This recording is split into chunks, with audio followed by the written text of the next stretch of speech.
Every empire had a secret it could not control. Behind the grand markets, the official tax ledgers, and the celebrated trade routes, a parallel world of exchange was running on its own rules. These shadow economies were not simple criminal enterprises, but complex adaptive networks that often rivaled the official systems in scale and sophistication. By the end of this journey, you will see that these hidden networks were not mere crimes, but the invisible engines that often decided which empires rose and which fell. Their reach stretched across continents, moving goods, money, and power through channels no emperor fully understood. Some operated with the efficiency of a state themselves, complete with their own insurance systems and tax structures. We will travel through ancient smuggling routes where merchants bribed their way past guards, into pirate havens where stolen goods were traded openly, and across underground banking networks that moved fortunes without leaving a single slip of paper. We will trace how colonial contraband sparked revolutions and how a simple coffee bean once forced an empire to change its laws. So what does that tell us about the relationship between power and human nature that still echoes today? Taxes, monopolies, and bureaucracy created the cracks where shadow economies grew. When a ruler demanded 1/3 of every harvest, farmers found ways to keep grain from the official tally. When the state declared itself the only seller of salt, a parallel salt trade appeared overnight. These were not acts of rebellion but survival. Inefficient systems made official trade nearly impossible in some regions. A merchant might wait months for paperwork to clear a single port. Meanwhile, a bribe could move goods in hours. Geographic barriers added another layer. Mountain villages or island communities found it cheaper and faster to trade with neighbors outside the empire's reach than to follow the long official routes. The numbers tell part of the story. In parts of medieval Europe, tolls and tariffs could add up to 50% of a good's value. That created an enormous incentive to avoid them.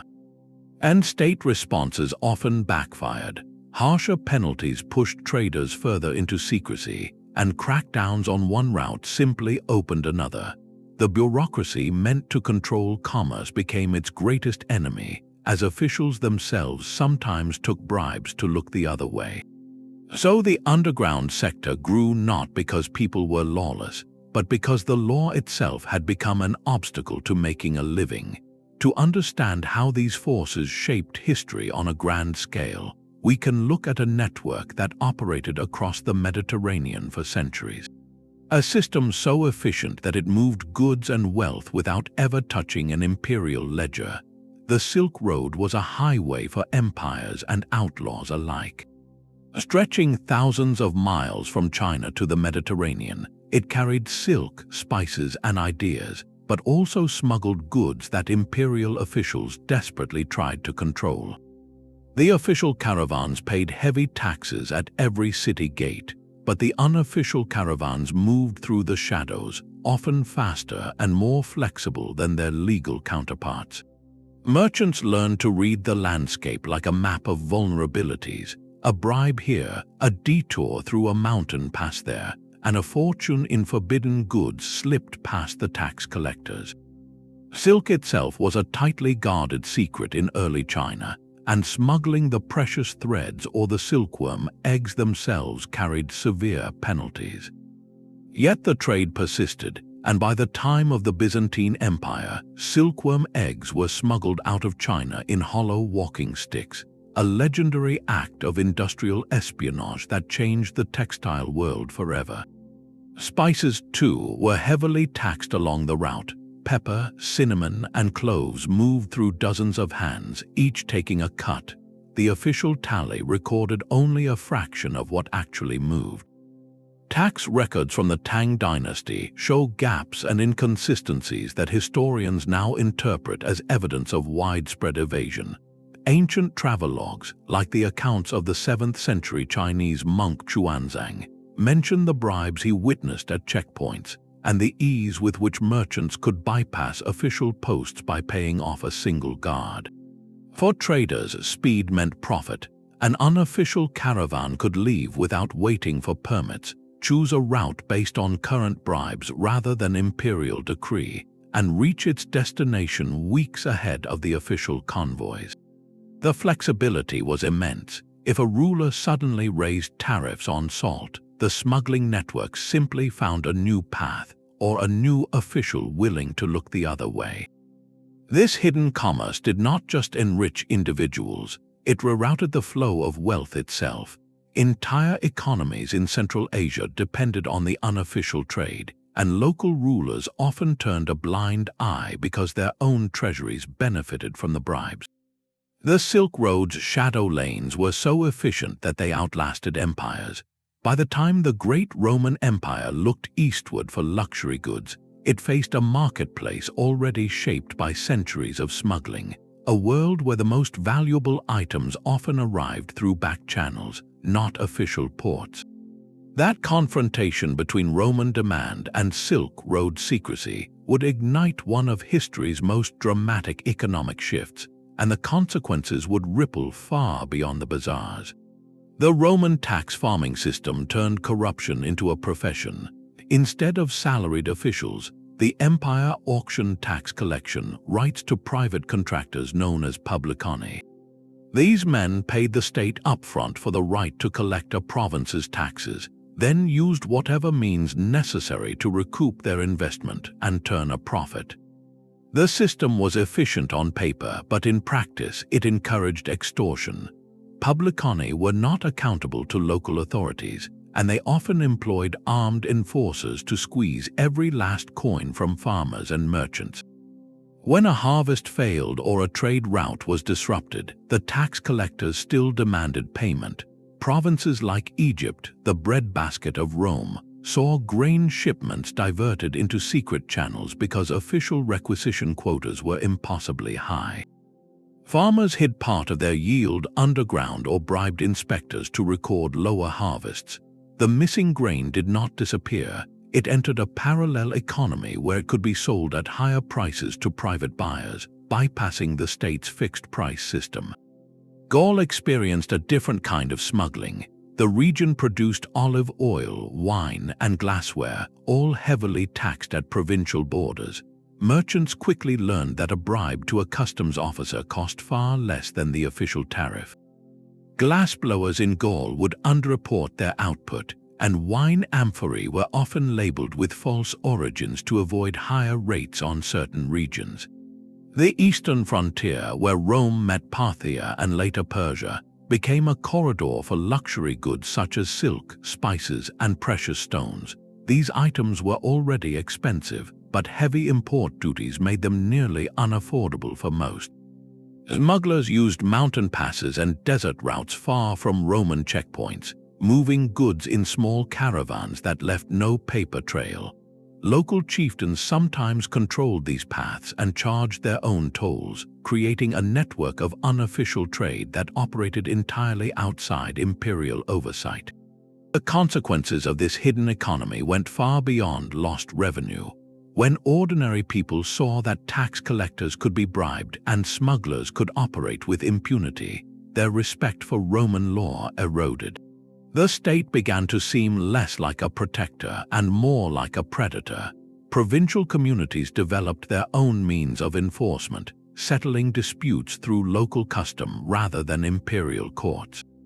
Trust in the system collapsed slowly, but the effects were cumulative. Over time, the black markets grew strong enough to supply entire armies and cities without imperial approval.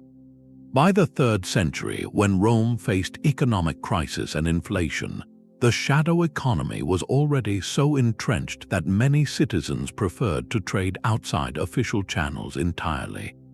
The government responded with price controls and currency devaluation, but those measures only drove more activity underground. The state's inability to control its own economy weakened its authority across the provinces, contributing to the fractures that would eventually split the empire. Meanwhile, along the Mediterranean coast, another kind of parallel economy was taking shape. one that did not rely on hiding goods from tax collectors but on seizing them outright. Pirates had always existed, but as Rome's grip on trade routes loosened, their havens transformed into thriving marketplaces where stolen cargoes were auctioned openly. The line between smuggler and pirate began to blur, and the sea itself became a highway for a new kind of commerce that answered to no empire at all. Pirates did not just steal cargo, they built entire economies around it. In the ancient Mediterranean, certain pirate communities operated with a level of organization that rivaled small states. The most notorious were the Cilician pirates, who based themselves along the rugged coast of southern Anatolia. By the 1st century before the Common Era, their fleets had grown so powerful that they controlled key sea lanes and even raided the Italian coast itself. But what made them truly formidable was not their ships, it was their infrastructure. They established safe havens on islands like Delos and along the North African coast at Ming. In these ports, stolen goods were not hidden away but openly auctioned to merchants who knew exactly where to find a deal.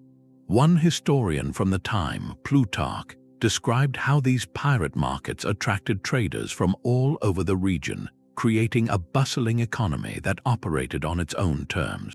The pirates did not simply sell plunder, they provided services. They offered protection to ships that paid a fee, effectively running a protection racket that kept violence low and commerce predictable. They also developed primitive insurance systems. If a merchant lost goods to a rival pirate group, the safe haven community might offer compensation or a discount on future trades to keep the merchant's loyalty. In some cases, the pirates even collected port duties and taxes from visiting traders, funneling the revenue back into their fleets. The system worked because it met a need. Legitimate merchants faced high tariffs, unpredictable customs officials, and the constant threat of shipwreck. A pirate haven offered lower costs, faster turnaround, and a guarantee of safety as long as the rules were followed.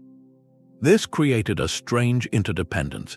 The same merchants who complained about piracy in official forums secretly depended on these shadow markets to move goods that could not survive the official bureaucracy. The pirates, in turn, relied on the merchants to turn stolen cargo into usable currency. The line between crime and commerce blurred so completely that some cities, like Delos, became famous for both lawful trade and illicit exchange, the two economies feeding each other.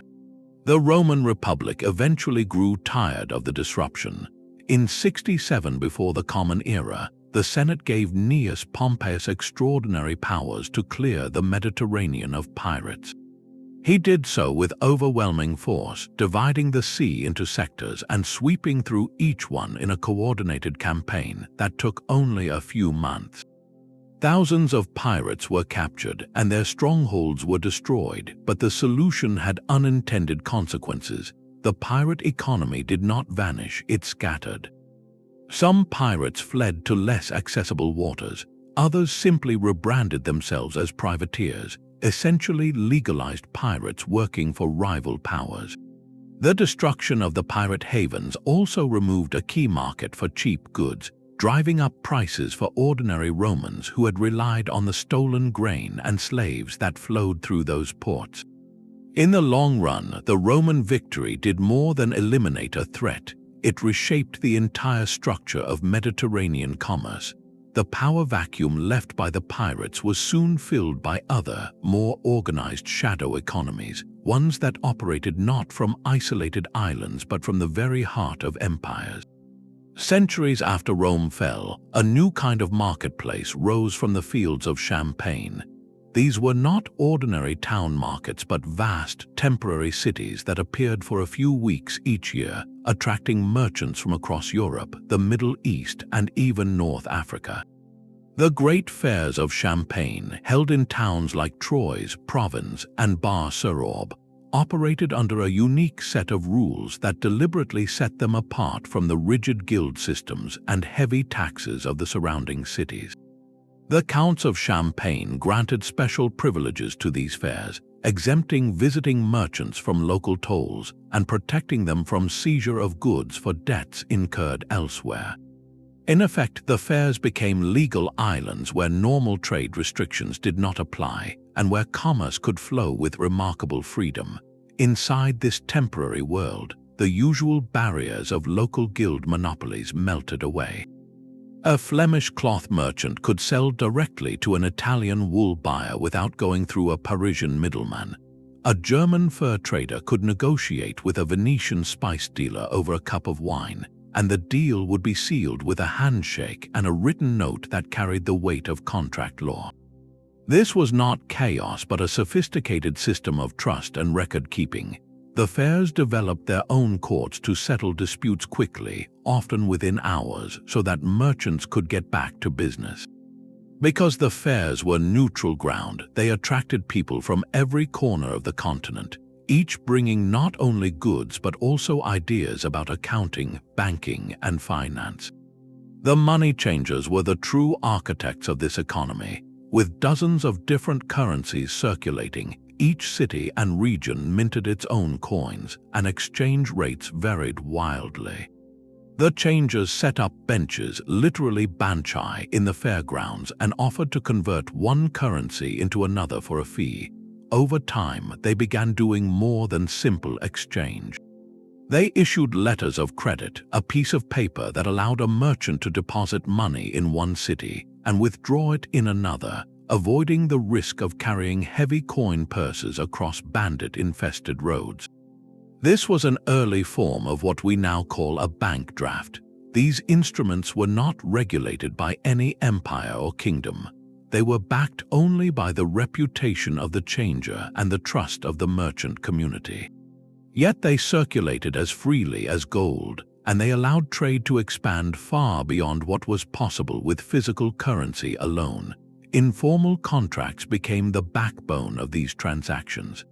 A merchant might agree to deliver a shipment of wool 6 months later, and the payment would be made at the next fair with interest calculated in the price. These were not notarized documents filed with a royal clerk. They were simple notes, sometimes written in a private code, that were enforceable only within the fair community. But because every merchant knew that being caught cheating meant exclusion from future fairs, the system mostly policed itself. The fairs of Champagne became the financial clearinghouse of Europe. Debts from London to Florence were settled there using a system of bilateral netting, where balances were offset against each other without any physical money moving at all. That sounds remarkably like the way modern banks settle accounts at the end of each day. The fairs were so essential that when the Counts of Champagne lost control of them in the late 13th century, the economic shock rippled across the continent. Trade routes shifted to other fairs and to emerging cities like Bruges and Geneva, but the model of unregulated, time-limited gatherings persisted. The innovations born in those temporary markets, credit instruments, exchange rates, and contract law did not disappear. They were carried by merchants and bankers into the permanent financial houses of Italy and the Low Countries, where they evolved into the tools that would fund exploration, war, and industry. The great fairs of Champagne demonstrated something profound, that when you remove the heavy hand of the state and the guild, commerce does not descend into chaos. It organizes itself around trust and reputation, and it invents the very tools that empires later adopt as their own. But even as these fairs flourished, another parallel economy was taking shape in a very different setting, one hidden inside the walls of monastic communities and royal courts, where the most valuable commodity was not cloth or spices, but knowledge itself. The age of mercantilism turned smuggling into an industry of its own. Across the Atlantic and the Indian Ocean, European empires tried to seal their colonies into tight bubbles of controlled trade. A Boston merchant could only buy tea from the British East India Company. A planter in Jamaica could only sell his sugar to English refiners. A silver miner in Peru could only ship his metal through the single authorized port of Seville. These rules were meant to keep colonial wealth flowing directly to the mother country. but they also created an enormous gap between what people needed and what the law allowed, a gap that smugglers rushed to fill. In the British American colonies, smuggling was not a fringe activity, it was a pillar of daily commerce. Colonists craved Dutch tea, which was cheaper and often better than the official British supply. They wanted French molasses for their rum distilleries because the British sugar islands could not produce enough. They needed manufactured goods like iron tools and textiles that the home islands' factories could not supply quickly enough. So the coastal waters of New England and the Chesapeake became a highway for small, fast vessels that slipped into hidden coves at night. Merchant ships would arrive from Europe claiming to be in distress, only to have their cargoes quietly unloaded under the cover of darkness. Local officials, many of whom were themselves colonists with family ties to the trade, often accepted bribes to look the other way. Customs officers were underpaid and alone, and a well-placed coin could guarantee that a cargo of forbidden sugar was recorded as ballast stones. The numbers speak for themselves. Historians estimate that by the 1760s, more than half of the tea consumed in the American colonies was smuggled, and the figure for molasses was even higher. The British government tried to crack down with the Sugar Act of 1764 and the hated writs of assistance that allowed officials to search any ship or warehouse without cause. But these measures did not stop the flow, they only turned smuggling from a practical necessity into a political statement. When Parliament passed the Townshend Acts in 1767, which imposed duties on glass, lead, paint, paper, and tea, colonial merchants organized non-importation agreements, refusing to buy British goods at all. Smuggling became a form of protest, a quiet rebellion that united port cities from Boston to Charleston. The Boston Tea Party was not simply a protest against a tax. It was a reaction to the Tea Act of 1773, which made the East India Company's tea cheaper than smuggled Dutch tea. Legitimate tea suddenly undercut the smugglers, threatening their livelihoods. The colonists who dumped 340 chests into Boston Harbor were not only patriots, they were also protecting a network that had sustained their economy for generations.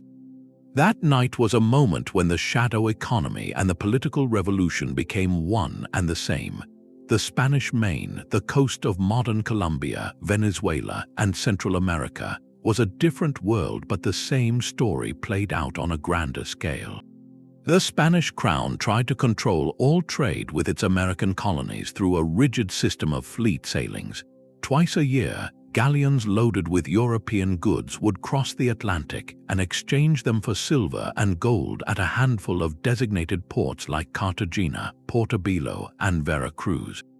Everything else was forbidden, but as the 18th century wore on, the Spanish fleet system grew slow and expensive. Ships arrived infrequently, and when they did, the goods were overpriced and often damaged by long storage. Meanwhile, English, French, and Dutch smugglers prowled the Caribbean with holds full of textiles, tools, weapons, and African captives who were sold into forced labor on plantations. These smugglers did not land in isolated coves under cover of darkness. They often sailed directly into bays protected by local governors who had been paid handsomely for the privilege. In some regions, like the Rio de la Plata, the illegal trade was so open that smugglers maintained permanent storehouses on shore, and their ships were repaired in local shipyards. The Spanish crown tried to stop the bleeding by establishing a system of coast guards and fortified ports, but the profits were too large and the coastline too long. One report from 1730 noted that in a single year, more goods entered Buenos Aires through contraband than through all the official trade combined. The silver that should have flowed to Madrid was instead traded directly to foreign merchants, enriching local elites and starving the Spanish treasury. This hidden commerce did more than drain imperial revenue. It created a class of colonial merchants who were economically independent of the mother country. When the Spanish Empire later faced revolts in the early 19th century, many of these same merchant families used their smuggling networks to fund armies and supply weapons. The seeds of independence were watered by contraband. In the East Indies, the scale was different, but the logic was the same. The Dutch East India Company, known as the VOC, held a legal monopoly on the spice trade from the Maluku Islands, the fabled Spice Islands. Cloves, nutmeg, and mace were grown only in certain islands, and the company used brutal force to enforce its control, burning groves on islands that resisted and concentrating production in Ambon and Banda. Yet even this iron grip could not stop the leakage. Local rulers, angry at the company's harsh terms, secretly allowed English and French traders to buy spices directly. Portuguese merchants who had been pushed out by the Dutch continued to operate from footholds in Timor and Macau, ferrying cinnamon and pepper to markets in Asia and Europe. The VOC stationed patrol ships and built forts, but the thousands of islands and hidden channels made total control impossible. A single unauthorized cargo of nutmeg could yield a profit that made the risk worthwhile. And because the company paid its own officials poorly, many of them engaged in private smuggling on the side, using company ships and warehouses to move goods that never appeared in any ledger. The shadow economy did not just compete with the VOC, it hollowed out the company from within. By the late 18th century, the VOC was bankrupt, undone by corruption, mismanagement, and the relentless pressure of illegal trade that it could neither contain nor profit from. Throughout these colonial frontiers, smuggling was not a crime in the eyes of the people who practiced it. It was a survival strategy, a source of prosperity, and eventually a tool of resistance. The tea that Americans drank, the cloth that Spanish colonists wore, and the spices that Europeans craved all arrived through channels that empires had tried to close. And when those empires responded with force, they found that the shadow economies they had created were already stronger than the laws meant to suppress them. The smugglers did not simply supply goods, they built networks of trust, communication, and mutual interest that would one day challenge the very idea of empire itself.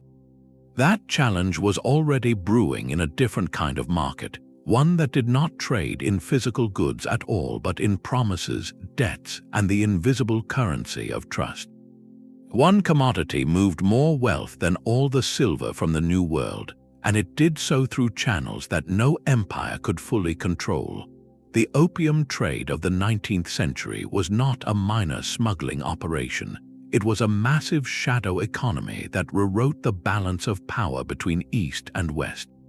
At its center stood the British East India Company, a private corporation that controlled territory, raised armies, and minted its own currency. The company had a problem. It imported large quantities of Chinese tea, silk, and porcelain, but China had little interest in British woolens or other goods. The trade deficit was enormous, and silver flowed steadily from London to Canton. To balance the books, the company needed something that China would buy in volume. It found that something in the poppy fields of Bengal. Under British rule, opium cultivation was tightly controlled in India. The company held a monopoly on production, processing the raw opium into cakes and packing them in chests for export. But the company itself did not officially sell opium in China because Chinese law had banned the drug early in the 18th century. Instead, the company auctioned the opium to private British and Indian merchants in Calcutta, who then smuggled it into China aboard fast clipper ships. These ships were designed for speed, not cargo capacity, and they often flew false flags to evade Chinese customs vessels. Once offshore, they rendezvoused with Chinese syndicates at anchorages like Linton Island, where corrupt officials accepted bribes to allow the transfer of goods. The opium was then rowed ashore in small boats and distributed through a network of dealers that stretched from the coast to the interior. The numbers grew relentlessly. In the 1730s, about 200 chests of opium entered China each year. By the 1790s, that figure had risen to over 4,000 chests. By the late 1830s, it had exploded to nearly 40,000 chests annually. Each chest, at about 140 pounds, contained enough raw opium to supply hundreds of users for months. The total value of this illegal trade exceeded the entire legal trade between Britain and China. The flow of silver reversed direction. Instead of sending silver east, Britain now received silver from China to pay for the opium. Chinese officials grew alarmed. In 1729, the Yongzheng Emperor issued an edict banning opium use and trade, but enforcement was weak. Local magistrates were underpaid and often in league with smugglers. The very officials charged with stopping the trade were sometimes the ones profiting from it. A system of bribes and kickbacks had become so entrenched that a customs officer might earn more from underground payments in a single month than from his official salary in a year. The Qing government tried to strengthen enforcement in the 1830s. Commissioner Lin Zexu was sent to Canton with orders to halt the trade once and for all. In 1839, he confiscated over 20,000 chests of opium from British warehouses and had them destroyed in a public display. He also wrote a famous letter to Queen Victoria, asking her to stop the traffic on moral grounds. The letter was never delivered. Instead, the British government used the destruction of property as a casus belli. The First Opium War erupted in 1840. The conflict was short and lopsided. British warships armed with modern artillery easily defeated Chinese junks and coastal fortifications. The Treaty of Nanjing, signed in 1842, forced China to cede Hong Kong Island, open 5 treaty ports to British trade, and pay a large indemnity. Importantly, the treaty did not legalize opium. The trade remained officially illegal for another 16 years. But the war had shattered the Qing government's ability to control its own borders. British merchants, now protected by treaty rights and extraterritoriality, continued to smuggle opium with impunity. Chinese officials who tried to enforce the ban were overruled or removed. The trade grew even larger. By the 1850s, more than 60,000 chests of opium entered China every year. The domestic consequences were severe. Millions of Chinese became dependent on the drug. Families fell into poverty. Government revenues declined as silver flowed out of the country. The Qing state, already weakened by internal rebellions, found itself unable to stop the hemorrhage. In 1858, after the Second Opium War, the Treaty of Tianjin finally legalized the opium trade, now rebranded as foreign medicine. The Chinese government was allowed to levy a tariff on imports, turning the drug from a contraband into a source of state revenue. The shadow economy had become official policy. The opium trade did more than corrupt individuals, it transformed international power. Britain had used a private company to circumvent Chinese law, then deployed military force to protect that circumvention. The East India Company, which had orchestrated the entire system, was itself abolished in 1858. Partly because its role in the opium trade had become an embarrassment and a liability. But the damage was done. China's sovereignty had been eroded. Its economy was distorted by a drug that had been forced upon it by superior naval power. The diplomatic relations between China and the West would be haunted by this history for more than a century. And the structure of that shadow economy, the combination of private profit, state protection, and military coercion, became a model for how other empires would extract wealth from weaker nations. Opium was not an isolated story. It was a blueprint. The trade routes that carried poppy paste from Bengal to Canton also carried tea back to London, and the profits from that exchange funded the Industrial Revolution itself. The shadow economy had become the engine of empire, and no one could turn it off. Not every shadow economy dealt in silk or opium. In countless villages across the medieval world, the most valuable currency was not gold or silver but grain, cloth, or a day's labor. When imperial authority stretched thin and official coinage was scarce, communities invented their own ways of exchanging value. methods that never appeared in any tax roll and required no permission from a distant ruler. These were the barter systems and informal labor networks that kept ordinary people fed, clothed, and housed, even when the official economy had little to offer them. In feudal Europe, most peasants never held a coin in their hands. Rents were paid in eggs, chickens, or a portion of the harvest. A blacksmith might shoe a farmer's horse in exchange for a bushel of wheat, and the farmer might trade that wheat to a weaver for a length of woolen cloth. These transactions followed unwritten rules passed down through generations. They were recorded only in memory or simple tally sticks, notched pieces of wood that served as receipts. Lords collected their dues in kind, and the surplus was stored in granaries or traded at local fairs.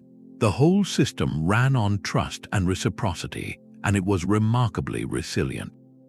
When a crop failed or a lord demanded extra labor, the community could adjust its obligations without needing to melt down coins or beg for credit from a distant moneylender.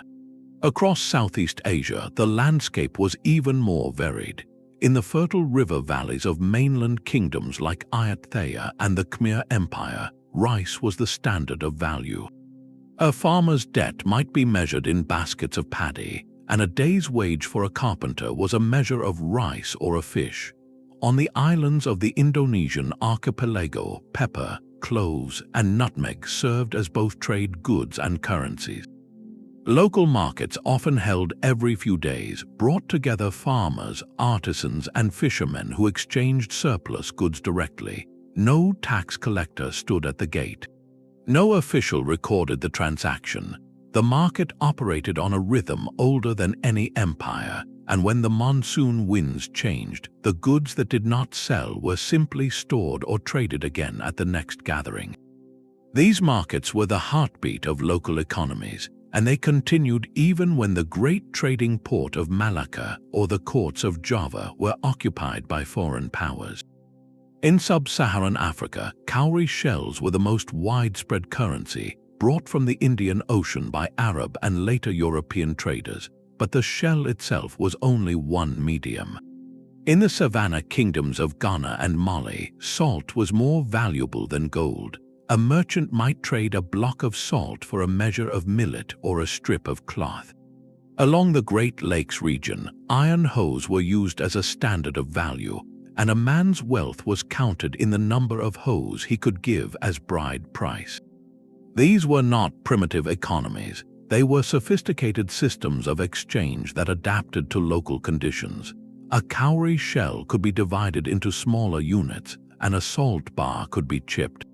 Every community had its own conventions about what was fair, and disputes were settled by elders who knew the customs intimately. The state, if it existed at all in that region, rarely interfered with these daily exchanges. Its authority rested on controlling long-distance trade in gold and slaves, not on taxing the millet market. What made these informal systems so durable was their flexibility. A farmer in Europe could become an outworker for a merchant, spinning wool at home in winter when the fields lay fallow. That labor was never registered, never taxed, and often paid in kind. A carpenter in Southeast Asia could build a neighbor's house in exchange for a promise of help during the harvest season. A blacksmith in West Africa might repair a hoe for a farmer and accept a share of the next season's crop. These arrangements did not need courts or contracts. They were upheld by reputation, by the fear of shame, and by the simple fact that everyone depended on everyone else. When a famine or war disrupted official trade, these local networks often became the only source of survival.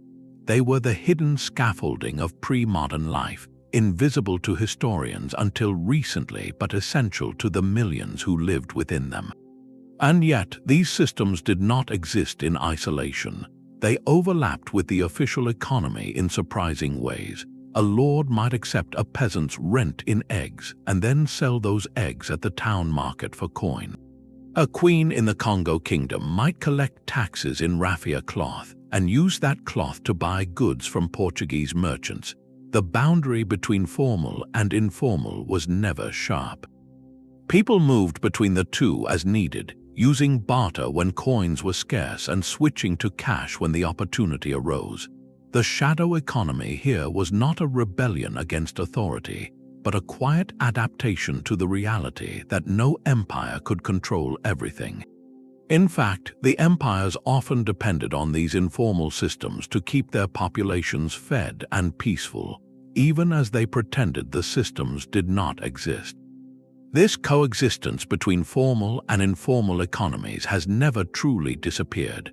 The barter markets of medieval Europe have long since faded, but their echo can still be heard in the flea markets of Paris or the farmers' markets of New England. The cowrie shells are gone, but the practice of exchanging favors and labor without money survives in every community garden, every babysitting co-op, every neighborhood tool library. The human instinct to trade what we have for what we need is older than any currency, and it will outlast any empire. What we call the shadow economy is often just the visible remnant of a much older, much more human way of organizing life. And that, perhaps, is why it has never gone away. The most valuable trade of all required no goods at all. Across deserts, mountains, and oceans, merchants moved fortunes without ever touching a single coin, using networks of trust so efficient that they operated entirely outside the reach of any empire. These underground banking systems, known by names like Hawala in the Middle East and South Asia, Hundi in India, and Fei Qin or flying money in China, were built on a simple principle. A person in one city could hand a sum of money to a trusted agent, receive a coded receipt or a verbal promise, and then collect that same sum, minus a small fee, from a partner agent in another city. No paper trail existed, no bank records were kept. The only guarantee was the reputation of the agents and the bonds of family, clan, or religion that held the network together. For a merchant traveling from Samarkand to Delhi, this was far safer than carrying heavy bags of silver through bandit country. For a migrant worker sending earnings back to his village in Anatolia, it was the only way to move money when no official bank existed for hundreds of miles. The system worked because it was reciprocal. Agent A in Basra might send 100 dinars to Agent B in Mombasa. Agent B, in turn, might later ask Agent A to pay out a debt in Basra. Over time, the balances evened out through a series of offsetting transactions, and the only physical money that ever moved was the final settlement, often settled in goods or property rather than cash. This was banking before the era of central banks, and it required no government license, no depository insurance, and no written contract. The empire might tax every camel load of silk, but it could not tax a whispered promise between two men who had known each other since childhood. When imperial authorities tried to regulate these networks, they found themselves chasing shadows. A Hawala transaction left no paper, no signature, no timestamp. The agents communicated through trusted couriers or coded messages, and they kept their records only in memory or simple notebooks that could be destroyed in a moment. In the Ottoman Empire, officials attempted to document all money transfers through a system of official receipts, but the underground network simply grew more secretive. In Mughal India, the Hundi system was so deeply woven into the fabric of trade that tax collectors often relied on the same networks to move their own revenues, a contradiction they preferred not to examine too closely. The British East India Company later tried to suppress Hundi by requiring all transfers above a certain amount to pass through company-approved channels, but the informal agents adapted by splitting large sums into many smaller ones, each one invisible to the law. The resilience of these systems came from their social roots. A Hawala broker in Kabul might be the uncle of a merchant in Peshawar.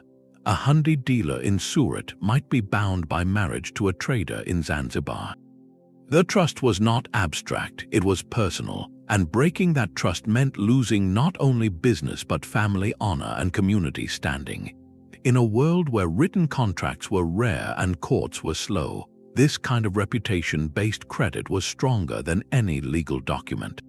The same trust allowed these networks to serve not only merchants but also pilgrims, scholars, and refugees. A Muslim pilgrim traveling to Mecca in the 18th century could deposit his savings with a broker in Timbuktu and withdraw funds from a partner in Cairo, allowing him to make the long journey without carrying coin through dangerous territory. A Buddhist monk traveling from Tibet to India might use a similar arrangement based on monastery networks. These were not just financial systems, they were lifelines for human mobility in an age when travel was perilous and states were unreliable. The same infrastructure that moved money also moved information. Hawala brokers often carried letters and news between distant communities, acting as informal postal services. They knew the local politics, the shifting tax rates, and the safest routes. When a rebellion broke out or a new ruler imposed a heavy tariff, these brokers were often the first to know, and they could move funds out of danger long before the authorities realized what was happening. This made them invaluable to resistance movements and political exiles, who could funnel money across borders without detection. The empires tried to infiltrate these networks, but the trust was so tightly bound to kinship and shared identity that an outsider could rarely operate within the system.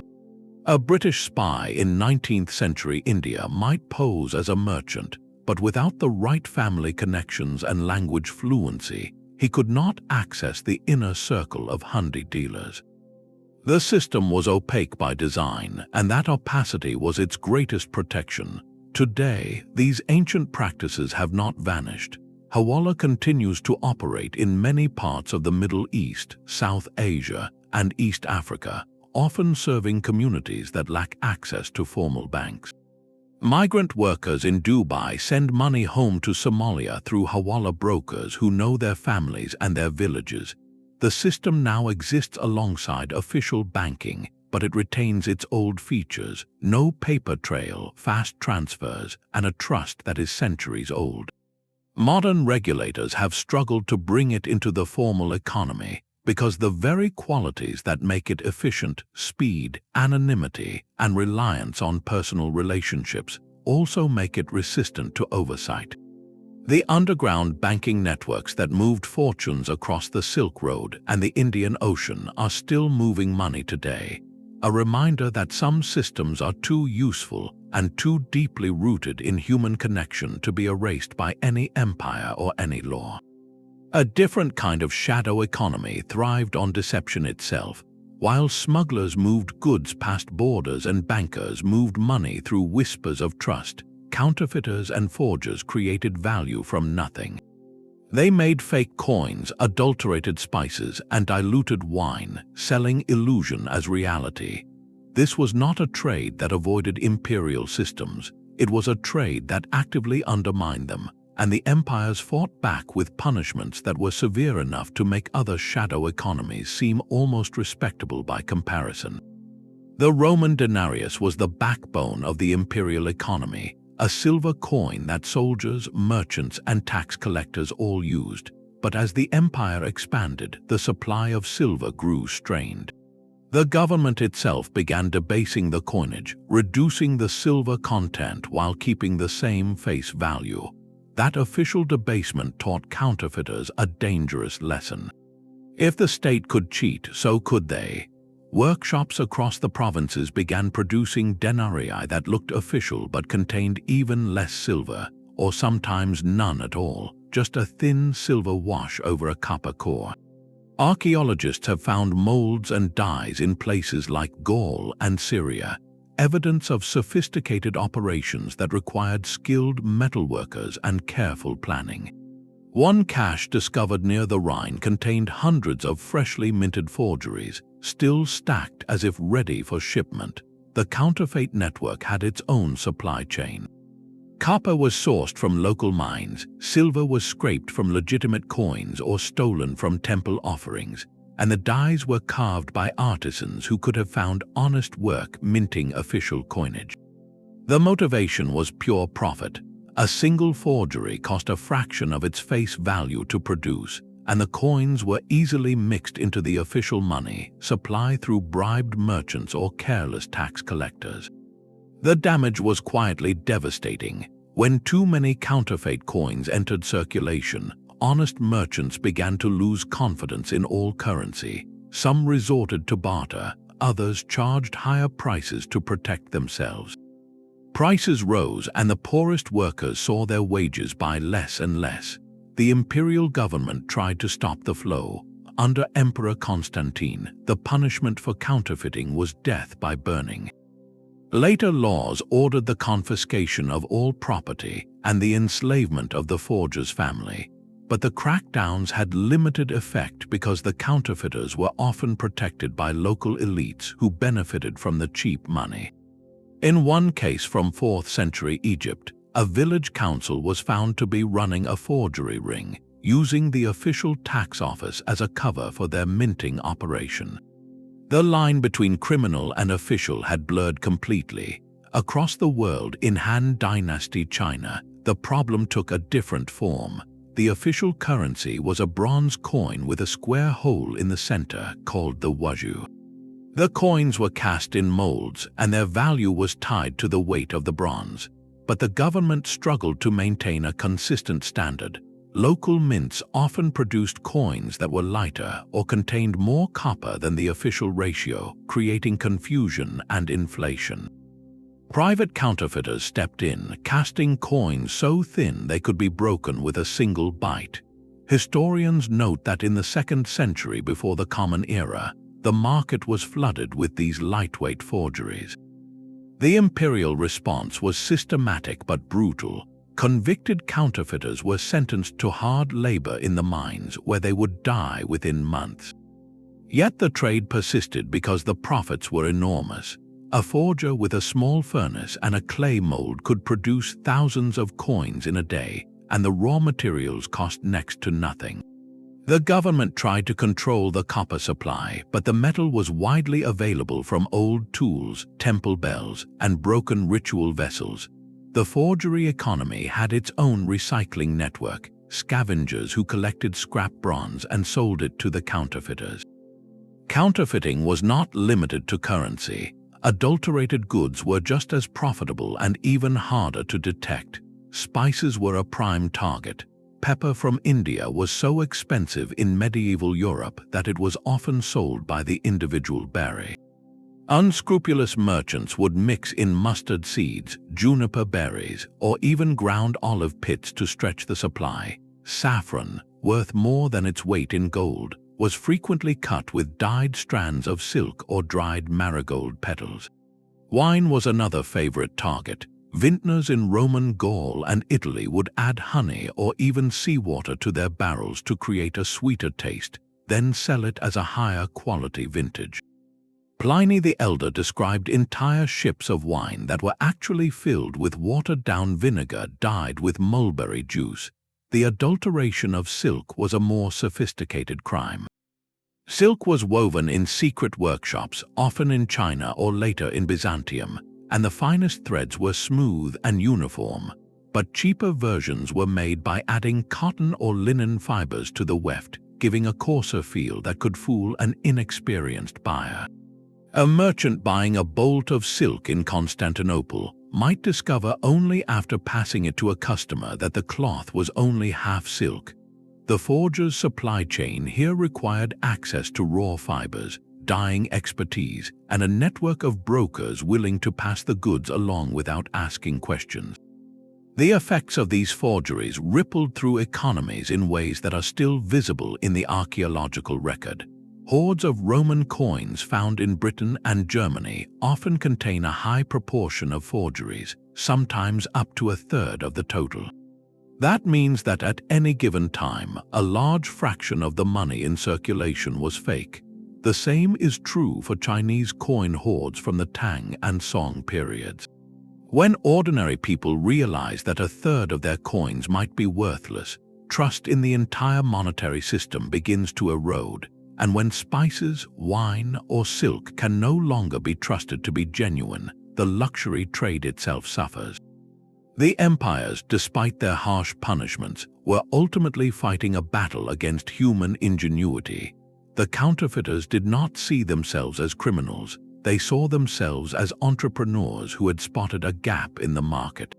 They were the shadow side of the same spirit that drove legitimate merchants to take risks, travel long distances, and innovate. The difference was that their innovation was built on falsehood, and the empires could never stamp it out completely. The forger's craft, like the smuggler's route, was passed down through generations, adapting to new technologies and new laws. It is a reminder that the shadow economy is not simply about moving goods. It is also about creating them, even when nothing is quite what it seems. One group rarely seen in official records shaped these hidden networks: women who are often barred from formal markets, guilds, and public commerce, found their own ways to trade, influence, and build wealth. Their participation in shadow economies was not a footnote, it was a foundation. In West Africa, women dominated the bustling marketplaces that connected villages to long-distance trade routes. The Yoruba of modern-day Nigeria and the Ashanti of Ghana had systems where female traders, known as market women or Iyalode in Yoruba, controlled the flow of food, cloth, and small manufactured goods. These women operated outside the official court monopolies on gold, salt, and slaves.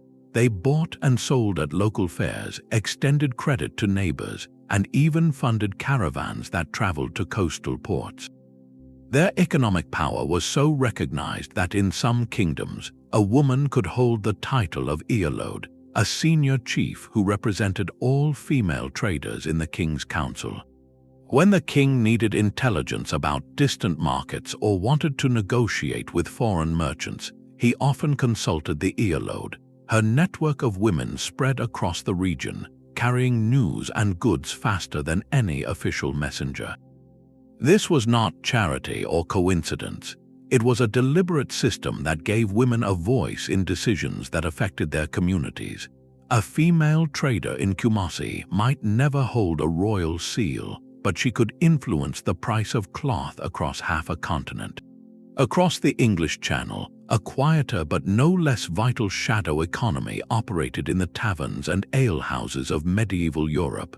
Brewing and selling ale was historically work for women.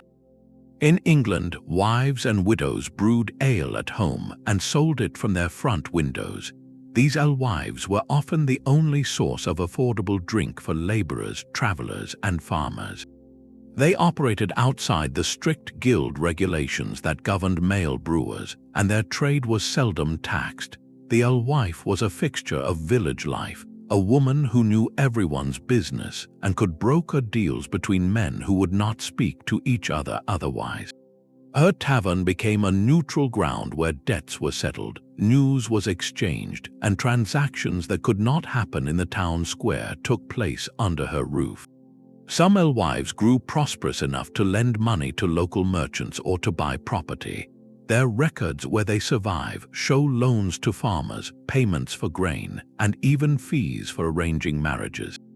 These women were not just serving drinks, they were running a parallel credit system. A man who could not get a loan from the church or the Lord could borrow a few pence from the alewife, repaid in kind at harvest time. The church often condemned alewives as immoral, but the community depended on them. In East Asia, the role was different but equally influential. In Japan, courtesans and entertainers of the pleasure quarters were not merely performers. They were highly educated women who could sing, dance, compose poetry, and discuss politics. The most famous among them, the Teiyu and Warren, commanded fees that rivaled the income of samurai. They served as hostesses for political negotiations. When a provincial lord wanted to meet a rival in secret, the meeting often took place in a tea house run by a woman who could be trusted to hold her tongue. These women collected information from their clients, passed messages between factions, and sometimes helped broker peace treaties. In Korea, the kissing performed similar roles. They were entertainers trained in music, dance, and conversation, often from a young age. They accompanied government officials on travels and served at royal banquets. But outside the court, they operated their own networks of trade. They sold silk, cosmetics, and rare goods brought by foreign merchants. Their quarters were hubs of commerce where the official ban on private trade with outsiders was quietly ignored.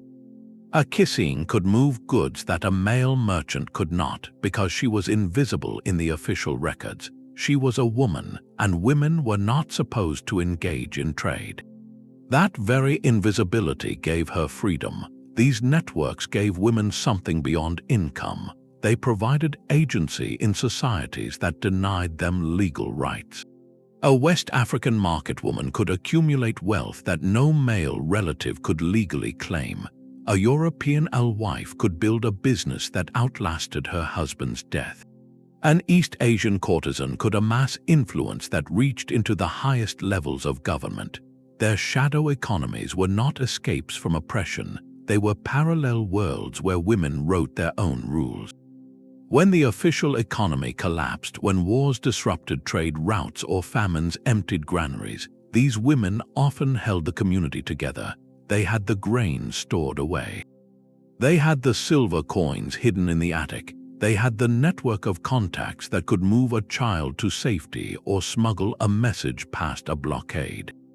Historians are only beginning to document these stories. Tax records ignore them, guild registers exclude them, but the oral traditions, the surviving letters, and the material evidence of pots, coins, and ledgers dusted with flour and beer tell a different tale.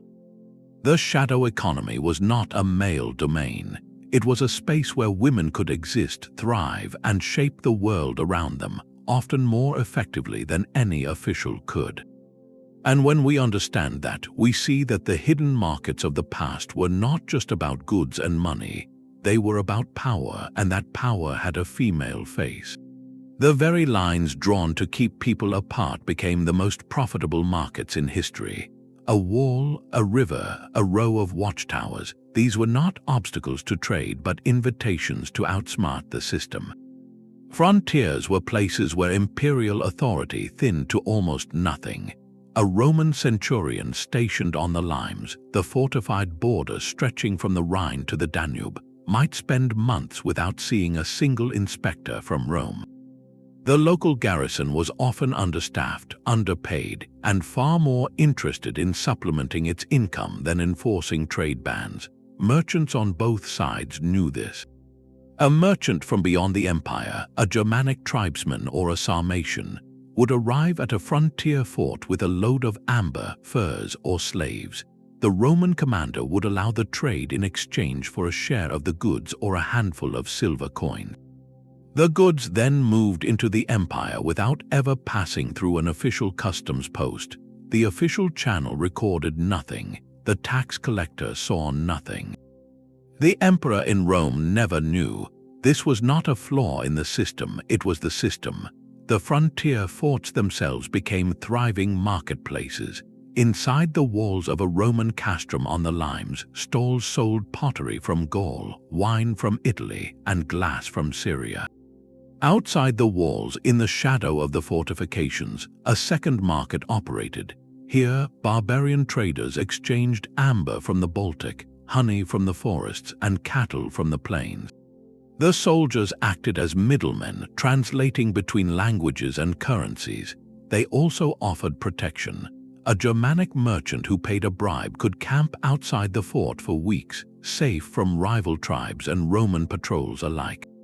The relationship was symbiotic. The garrison needed the goods, the traders needed the security, and both needed the authorities in Rome to remain ignorant. The Great Wall of China tells a similar story, but on a much larger scale. The wall was not a single continuous barrier, but a network of watchtowers, garrison posts, and fortified passes stretching thousands of miles. Its official purpose was to keep out the nomadic Xiongnu and later Mongol raiders, but the wall was also a toll booth. At every fortified pass, a customs official collected taxes on goods moving in and out of the Chinese heartland. The tariffs were high and the bureaucracy was slow.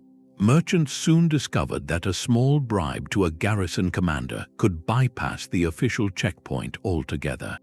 A caravan carrying silk, tea, or iron tools would approach a stretch of wall guarded by a single tower. The commander, who had not been paid in months, would open a side gate. The caravan would pass through, and the goods would enter China without paying a single coin to the imperial treasury.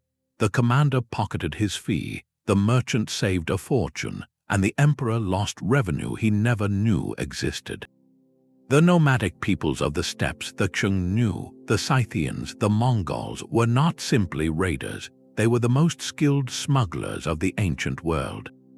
They knew every pass, every water source, every route that avoided the wall. They moved horses, furs, and gold from the steppes into China, and they brought back silk, grain, and iron. In times of peace, the Chinese court officially permitted limited trade at designated markets, but the nomads wanted more than the court allowed. They wanted weapons, which were banned.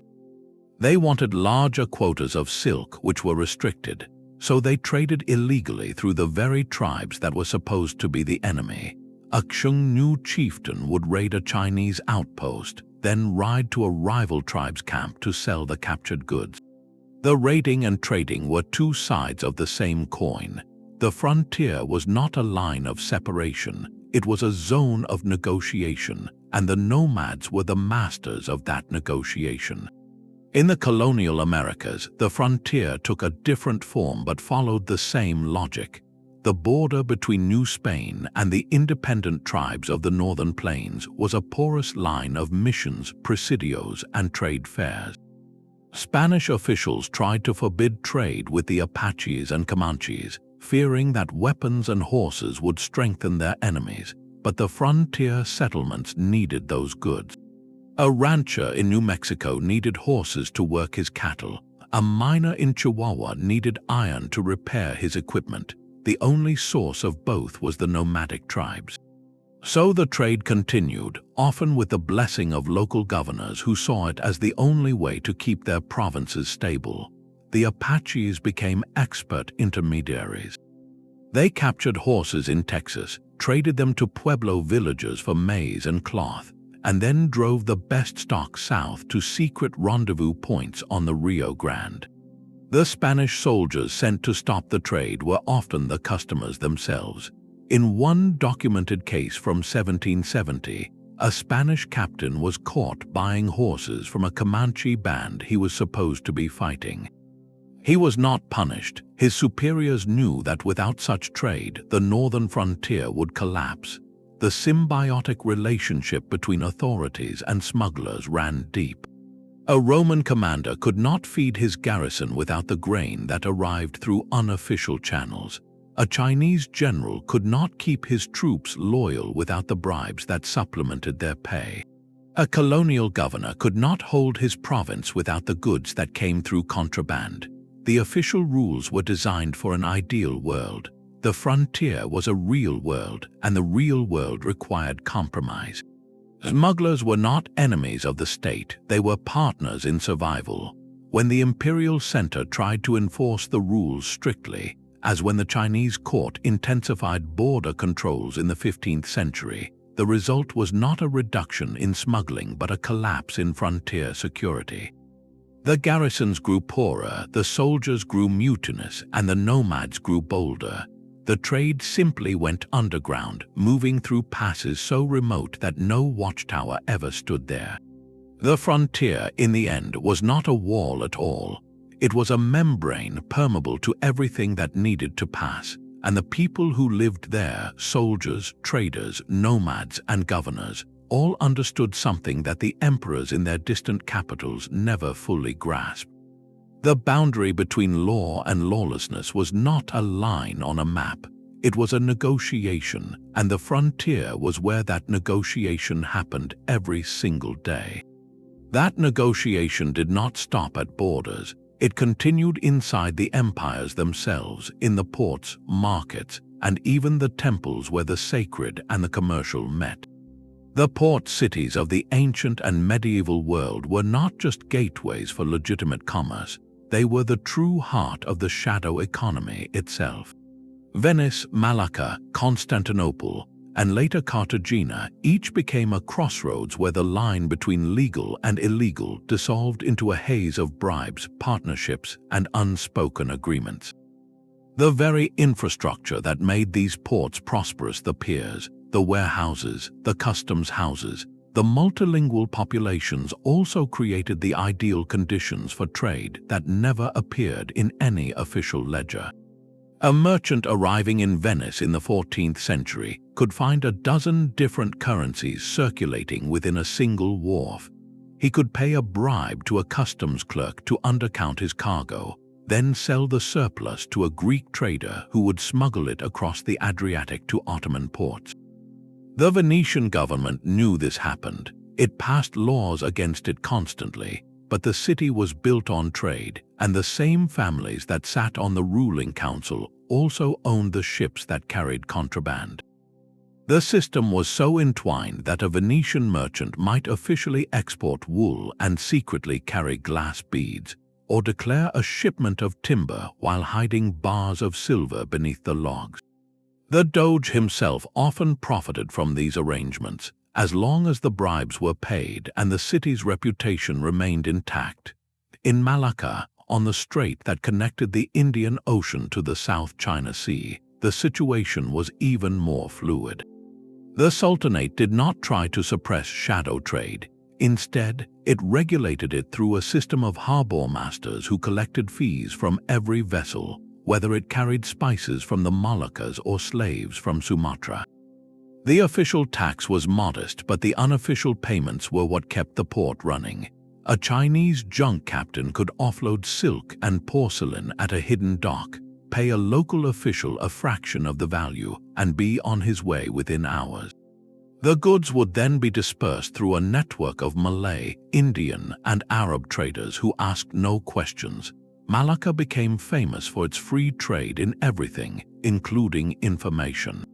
Spies from the Ming court, Portuguese explorers, and Assanese pirates all mingled in the same coffee houses. No one was sure who worked for whom, and that uncertainty made the port indispensable to anyone who wanted to move goods or secrets across the vast arc of maritime Asia. Constantinople, the eastern capital of the Roman Empire and later the Ottoman seat of power, was a different kind of hub. Its location on the Bosporus made it a funnel for all trade between the Black Sea and the Mediterranean. The official customs houses at the Golden Horn were staffed by clerks who kept meticulous records, but a parallel system operated in the back streets and covered bazaars. The city was a patchwork of communities: Greeks, Armenians, Jews, Venetians, Genoese, and later Turks, each with its own quarter and its own trading customs. These communities often acted as middlemen for each other. A Genoese merchant from the Galata district could buy grain from a Greek ship captain who had slipped past the Bosporus guard at night, then sell it to a Jewish wholesaler who would distribute it to the city's bakeries, all without a single document touching the imperial treasury. The Ottoman authorities tolerated this because they relied on the same networks to supply the palace with luxury goods that were officially banned. The Sultan's own kitchens bought smuggled caviar. The imperial armory purchased smuggled saltpeter. The shadow economy was not separate from the state. It was part of the state's survival. Cartagena, on the Caribbean coast of modern Colombia, became the epicenter of illicit exchange in the Spanish Main. The city was heavily fortified, its harbor protected by a chain that could be raised at night. But the fortifications could not stop the flow of contraband because the city's own governors, bishops, and military commanders were the ones orchestrating it. A French privateer would arrive with a cargo of textiles and wine, claiming to be in distress. The governor would grant permission to dock for repairs, and within hours the goods would be unloaded into warehouses that belonged to the local cathedral chapter. The bishop would then sell the goods to English merchants who had been waiting in the bay, and the proceeds would be split among everyone involved. The Spanish crown sent inspectors, but the inspectors were either bribed or murdered. One report from the late 1700s noted that more than 90% of the goods consumed in Cartagena had arrived through contraband. The official stores, which were supposed to supply the colony, sat empty. The shadow economy had become the only economy. What made these ports so fertile for unregulated trade was not simply the greed of individuals. It was the structure of the port itself. A major port was a gathering place for people from dozens of cultures, speaking dozens of languages. A captain from Genoa could not read the customs regulations of the Ming court. A Malay trader could not verify the tax stamps of the Ottoman Empire. So everyone relied on intermediaries, brokers, translators, and fixers who knew how to navigate the gaps between legal systems. These intermediaries were often the same people who arranged the bribes, found the hidden docks, and connected the smugglers with the buyers. They were the oil that kept the gears of the shadow economy turning, and they were found in every port from Hamburg to Zanzibar. The port itself, with its labyrinth of alleys, its crowded waterfront, its constant noise and movement, provided the perfect cover. A shipment of tea could be unloaded from a ship, loaded onto a cart, and driven away while the customs officer was distracted by a brawl staged down the wharf. A bag of silver could be passed from a British sailor to a Dutch merchant in the middle of a crowded fish market. The law was always a step behind, not because the authorities were incompetent, but because the port was designed for speed and anonymity. That design had been perfected over centuries, and it served the shadow as well as it served the light. By the time the empires tried to tighten their grip on these ports, the networks of trust and bribery were already too deeply embedded. The governors, the merchants, the pirates, and the clerks all had a stake in keeping the system intact. The official trade paid the salaries, but the shadow trade paid the bonuses. And in port cities, everyone knew which one truly mattered. That symbiotic relationship between the legal and the illegal did not end with the age of sail. It simply moved inland into the moneylenders' quarters and the counting houses, where a different kind of shadow economy was already preparing for its next transformation. Tax evasion was not a creative crime. It was a survival skill passed down through generations of merchants and farmers who faced impossible demands from distant rulers. The methods were simple, but they became so deeply embedded that empires spent centuries trying to undo what they had themselves created. Underreporting was the most common tactic, and it began at the local level. A Roman farmer in Egypt would declare only half of his wheat harvest to the tax collector. He stored the rest in hidden pits or traded it directly to a neighbor who needed seed grain. The official recorded the lower figure, and the farmer kept enough to feed his family through winter. The practice was so widespread that Roman tax records from the 2nd century show systematic gaps. Entire villages reported harvests that were impossibly small, yet no one questioned them because the local officials who compiled the reports were often the same men who took bribes to keep them low. In some provinces, the courts were flooded with accusations of false declarations, but the trials rarely led to convictions. The accusers were often rival farmers who wanted to eliminate competition, not uphold the law. A more sophisticated version of underreporting occurred in the salt trade of Imperial China. Salt was a state monopoly, and its production and sale were tightly controlled. The government set quotas and required every salt works to report its output. But the salt makers knew that a bag of salt could be declared as a smaller weight by simply wetting the crystals. A wet bag of salt weighed more, so the difference could be sold privately. The inspectors, who were paid a pittance, accepted a small share of the profit to look the other way. Soon, whole districts of the coast were producing far more salt than the official ledgers showed. The Song dynasty tried to crack down by sending special commissioners, but the commissioners were easily bribed. The salt smuggling networks became so entrenched that they funded local militias and even financed rebellions. Bribery of customs officials was the universal lubricant of shadow trade. At the toll stations that line the great rivers of Europe, from the Rhine to the Danube to the Rhone, every boat was supposed to stop and pay a duty based on its cargo. But the toll keepers were not employees of a central state. They were local lords or their agents, and they were interested in their own profit. A merchant could approach the toll station with a load of wine casks. He would hand the keeper a few coins, and the keeper would wave him through without even looking at the casks.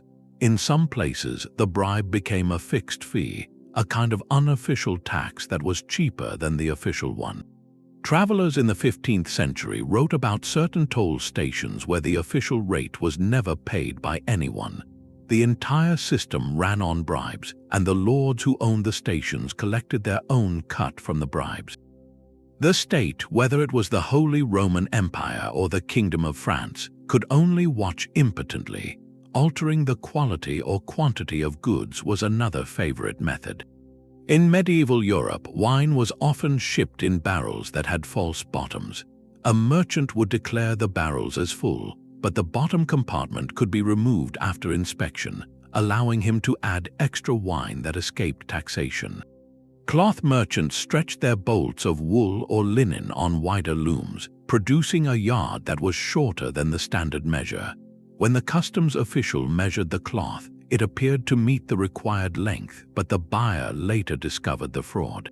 The practice became so common that guilds tried to enforce standard measures, but the fraud simply moved to less visible goods. Spices were mixed with filler, pepper with mustard seeds, saffron with dried marigold petals. A customs inspector could not test every bag, so the adulteration went undetected for years. False weights were the tool of choice in markets everywhere. A merchant would keep two sets of weights, one for buying and one for selling. The buying weights were lighter than the official standard, so he paid less for the goods he purchased. The selling weights were heavier, so he charged more for what he sold. The difference was pure profit. In the ports of the Hanseatic League, the public scales were supposed to guarantee fairness, but merchants bribed the weighmasters to overlook the discrepancies. In some towns, the weighmasters were themselves part of the scheme, splitting the extra profit with the merchant. The authorities responded by appointing sworn inspectors, but the inspectors were paid in part by the fines they collected, which gave them an incentive to let small frauds continue and only punish offenders who could not pay. Concealing shipments required more planning. A merchant loading a ship in Venice would pack the most valuable goods in the center of the hold, surrounded by cheaper items that were declared. If a customs officer wanted to inspect, he would have to unload the entire ship, a task that took days and cost the merchant in delay. Most officers accepted a bribe instead. In the Spice Islands of Southeast Asia, the nutmeg trade was controlled by the Dutch East India Company. Local traders concealed entire shipments by mixing them with sacks of rice or burying them under piles of coconuts. When the company patrols searched a native boat, they often found nothing because the goods had been hidden in secret compartments built into the hull itself. These compartments were so cleverly designed that a boat could carry a fortune in spices and still pass a cursory inspection. These methods did not remain isolated tricks. They became institutionalized over time. In the Roman Empire, the tax farming system itself encouraged underreporting because the publiconi, the private contractors who collected taxes, were paid a percentage of what they collected. They had no incentive to record accurate numbers, only to extract as much as possible from the population. The more the farmers hid, the harder the publiconi squeezed, and the cycle spiraled. In China, the salt monopoly gave rise to a parallel bureaucracy of smugglers and inspectors who depended on each other. The inspectors knew the smugglers knew the inspectors, and both sides understood that a moderate level of evasion was acceptable as long as no one got greedy. The system had its own unwritten rules. Empires tried to counter these practices through a combination of punishment and reform. The Romans introduced random inspections and required merchants to swear oaths on their cargoes. The Chinese created a system of collective responsibility where entire villages were held accountable for smuggling in their area. European rulers built more toll stations and hired more inspectors, but the inspectors simply joined the bribery networks. Some reforms worked temporarily. The Chinese Ming dynasty centralized salt production and eliminated the middlemen, reducing the opportunities for evasion. But the reforms usually created new loopholes, and the shadow economy adapted faster than the state could legislate. In the end, tax evasion was not a failure of law, it was a symptom of a deeper problem. When the cost of compliance was too high, people found cheaper alternatives. When the state was too distant or too corrupt, people found local solutions. And when the punishments were too severe, people simply became more careful. The shadow economy of tax evasion was a mirror held up to the empire, reflecting every flaw in the system. And the empires, for all their power, could never escape their own reflection. Empires rarely tolerated competitors, even invisible ones. When shadow economies grew large enough to drain treasuries and challenge authority, rulers struck back with the full force of the law. Their methods ranged from the subtle to the spectacular, but the result was almost always the same. Suppression did not eliminate the underground trade, it simply drove it deeper, forcing it to evolve into more resilient and harder to detect forms. The Roman approach was one of the most aggressive. In the late Republic and early Empire, authorities created networks of informants, known as delators, who were encouraged to report tax evasion, smuggling, and other economic crimes. These informants were rewarded with a share of the confiscated goods or fines, which turned every neighbor into a potential spy. The system was efficient at generating prosecutions, but it poisoned trust within communities. People stopped speaking openly about trade. Deals were made in whispers. The shadow economy did not shrink, it simply became more secretive. Merchants began using coded language in their letters and conducting transactions only with family members they could trust absolutely. The Roman state also passed laws that allowed vigilante enforcement. In some provinces, citizens were legally permitted to seize smuggled goods on the spot and keep a portion for themselves. This turned ordinary people into amateur customs officers, but it also created a new class of bounty hunters who often extorted innocent travelers. The law intended to suppress smuggling, but in practice it created a chaotic landscape where the line between enforcer and criminal blurred completely. The Ottoman Empire took a different approach, focusing on customs reform and bureaucratic centralization. In the 16th century, the sultans tried to tighten control over the vast network of toll stations and port fees that crisscrossed their domains. They appointed salaried inspectors who were rotated between posts to prevent them from forming lasting relationships with local merchants. They also standardized tariff rates, hoping that simpler and fairer taxes would reduce the incentive to bribe officials. These reforms had some effect. In major ports like Istanbul and Izmir, the volume of recorded trade increased, suggesting that some merchants chose to pay rather than risk the new penalties. But the reforms also had an unintended consequence. The inspectors, who were paid modest salaries and given little oversight, soon discovered that they could supplement their income by accepting bribes to overlook certain goods. A standardized tariff rate actually made bribery easier because both the merchant and the inspector knew exactly what the official cost was, and they could negotiate a discount precisely. The Ottoman customs reforms, intended to eliminate corruption, instead made it more predictable and therefore more stable. The shadow economy adapted by learning the new rules and incorporating the cost of bribes into its pricing.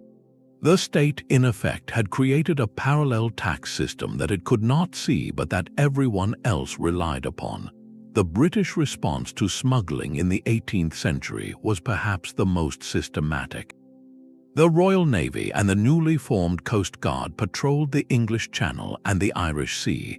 looking for the fast, low-slung vessels that smugglers used to land cargoes of tea, brandy, and tobacco on remote beaches. The government also created a network of paid informants and offered rewards for information leading to convictions. In theory, the combination of naval power and local intelligence should have choked off the illicit trade. In practice, the smugglers were often one step ahead. They built faster boats with shallow drafts that could outrun naval cutters in the twisting coastal estuaries. They developed a signaling system of lamps and flags that warned of approaching patrols. They also cultivated relationships with the very officials sent to catch them. Local magistrates, customs officers, and even naval officers sometimes owned shares in smuggling ventures or accepted payments to look the other way. The British government responded with harsher penalties. By the mid-18th century, smuggling was a capital offense. A man caught with a few casks of brandy could face hanging. But the severity of the punishment did not stop the trade. It made the smugglers more desperate and more violent, and it made juries reluctant to convict. In many coastal communities, a smuggler was seen as a provider, not a criminal. When a smuggler was brought to trial, local juries often acquitted him regardless of the evidence. The law had become so out of step with public sentiment that it lost its power to deter. The smuggling networks simply became more organized. They formed large, well-armed gangs that could face down a patrol with equal force. The British government eventually realized that suppression alone was not working.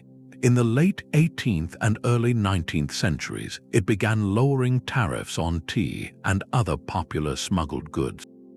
The logic was simple. If the legal price was close to the smuggled price, the incentive to risk a hanging would disappear. The policy worked. As tea duties fell, the smuggling of tea declined sharply. The government had learned a lesson that many empires before it had discovered the hard way. A law that is too far from human behavior will not change that behavior. It will only make the law itself seem irrelevant. Collective fines were another favored tactic, especially in China.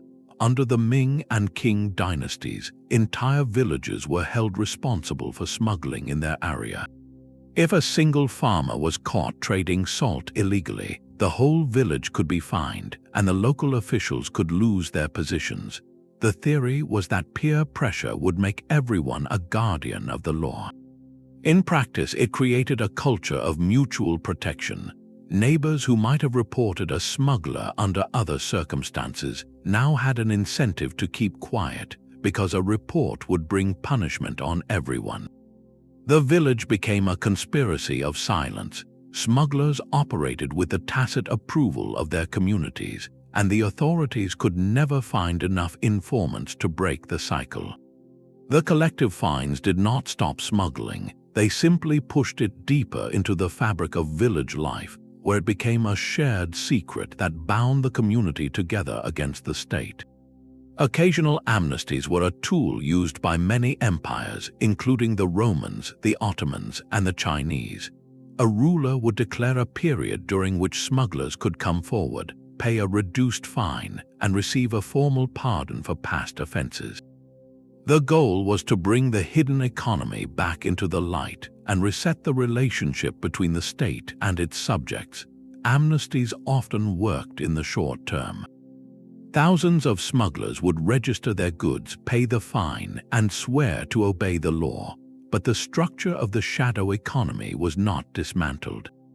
The networks of trust, the hidden routes, the bribed officials all remained in place.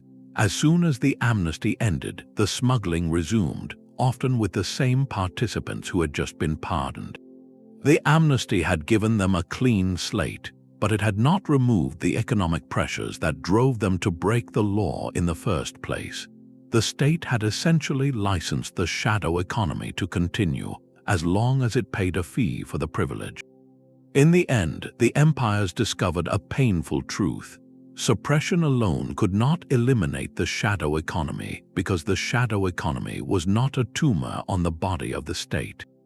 It was a symptom of the state's own failings. When taxes were too high, when bureaucracy was too slow, when corruption was endemic, the shadow economy was the natural response. Harsher penalties did not address those root causes. They simply forced the symptom deeper, where it grew stronger and more adaptive. The informant networks created fear but not compliance. The naval patrols created faster boats but not fewer smugglers. The customs reforms created new pricing for bribes but not honest officials. Every attempt to crush the shadow economy taught its participants how to be more careful, more organized, and more resilient. The empires were not fighting criminals. They were fighting the consequences of their own systems, and the consequences always won. Punishment alone rarely solved the problem it was meant to fix. Every time an empire tried to crush a shadow economy with force, the result was not obedience but adaptation. The crackdowns often created more violence, shifted trade to new routes, or pushed the illegal activity into forms so hidden that even the authorities could not track them. The unintended consequences of these policies sometimes reshaped entire societies in ways the rulers never anticipated. In ancient Rome, the grain dole was designed to keep the urban poor fed and the city stable. The state imported massive amounts of wheat from Egypt and North Africa and distributed it at a subsidized price or for free to registered citizens. That system worked for a while, but it also created a powerful incentive for black markets. When the supply was disrupted by storms, war, or corruption, the official distribution shrank. Those who could afford to pay more turned to private sellers who had hoarded grain. The price of unofficial wheat soared, and a parallel market emerged overnight. The Roman government tried to clamp down by decreeing maximum prices and sending soldiers to inspect granaries. But the merchants simply hid their stocks in underground chambers or bribed the inspectors. The black market did not vanish. It became more organized, and the poorest citizens, the very people the dole was meant to help, often ended up paying higher prices because they could not access the official supply. The legions, meanwhile, found that the same black market supplied them with grain when official shipments were late. The army, the state, and the smugglers had become entangled in a relationship no one could untangle. Centuries later, the British experience with American tariffs proved that heavy taxation could turn a loyal colony into a rebellious one. The Sugar Act of 1764 and the Stamp Act of the following year were meant to raise revenue and tighten control over colonial trade. Instead, they unified merchants, sailors, and ordinary colonists in a common cause. Smuggling had always been a way of life in the American ports, but the new enforcement measures turned a quiet economic crime into a political movement. The British sent warships to patrol the coast and stationed customs officers in every major harbor. Those officers faced hostility, sometimes outright violence. In the town of Newport, Rhode Island, a mob burned a British customs schooner, the Gaspee, in 1772. The British government responded with commissions of inquiry and the threat of sending accused smugglers to England for trial. That only deepened the resentment. The colonists saw the crackdown as an attack on their rights. The smuggling networks, which had once operated in the shadows, now became the infrastructure for a resistance movement. The same ships that carried illegal tea and molasses soon carried pamphlets, weapons, and messages between the revolutionary committees. When the Boston Tea Party dumped 340 chests of tea into the harbor, it was not just a protest against a tax. It was a direct strike against the monopoly that had undercut the smugglers who supplied the colonies. The British government doubled down. It closed the port of Boston, revoked the colony's charter, and quartered troops in private homes. Those actions, intended to restore order, instead united the 13 colonies and pushed them toward open war. The single most expensive and destructive enforcement failure of the 19th century played out in China. The Qing government banned opium early in the 1800s. The drug was seen as a social poison that drained silver and weakened the population. The ban was strict with harsh penalties for users and dealers, but the demand did not disappear. Instead, the trade went completely underground. British merchants based in India, backed by the East India Company, found that a banned product commanded an even higher price. The risk of smuggling was built into the cost. Chinese officials who were supposed to enforce the ban were often the ones accepting bribes to let the shipments pass. The more the Qing government tried to suppress the trade, the more lucrative it became for the smugglers. The opium fleets grew larger, the ships grew faster. The syndicates that controlled distribution in the coastal provinces became wealthy and powerful. When Commissioner Lin Zexu tried to finally stop the trade by confiscating and destroying thousands of chests of opium in 1839, he did not end the problem. He provoked a war. The British Navy, acting to protect the profits of its merchants and the principle of free trade, crushed the Chinese coastal defenses. The Treaty of Nanjing forced China to open more ports and pay an indemnity, and the opium trade actually expanded. The ban had been intended to protect the Chinese people, but it had instead delivered them into a conflict that left the country weaker and more dependent on foreign goods. The lesson was bitter and repeated across continents. When the gap between law and human behavior grows too wide, the law itself becomes the problem. The enforcers become corrupt, the penalties become unenforceable, and the shadow economy becomes more resilient than ever. The empires that learned to adjust their policies, lowering tariffs or legalizing certain trades, often stabilized their systems. Those that kept tightening the screws often found themselves facing revolts, wars, and a slow erosion of their own authority. The unintended consequences of enforcement were not side effects. They were the main event. The patterns of the past did not vanish with the fall of empires. They simply changed costumes and stepped into the modern world. Walk through the streets of Lagos, Mumbai, or Lima today, and you will see the same shadow economy that operated in ancient Rome and medieval China, just wearing different clothes. A woman selling fried plantains from a cart on a busy corner is not so different from the market women of West Africa who controlled local trade for centuries. The motorcycle taxi driver who picks up passengers without a license is the modern equivalent of the unregistered caravan leader who moved goods along the Silk Road. The moneylender who charges interest on a handshake in a back alley is a direct descendant of the Hawala brokers who once moved fortunes across the Indian Ocean. These are not criminals in the classic sense. They are people navigating systems that were not built for them. In many developing countries, the formal economy is a fortress with high walls. To register a small business, you might need to visit a dozen government offices, pay fees that equal months of income, and wait for permits that never seem to arrive. The cost of legality is too high, so people build their own economy outside the gates. Street vendors sell goods that never see a tax receipt. Unlicensed transport operators move passengers along routes that official buses ignore. Informal credit networks known as tontines in West Africa, tandas in Latin America, and chit funds in South Asia provide loans to people who cannot access a bank. These systems run on trust, not contracts, and they have their own rules, their own enforcers, and their own methods of settling disputes. They are self-organizing, resilient, and remarkably efficient. Consider the cross-border trade that still hums along the ancient routes of West Africa. A woman in Benin buys cheap textiles in Nigeria, loads them onto a bus, and sells them at a market in Togo.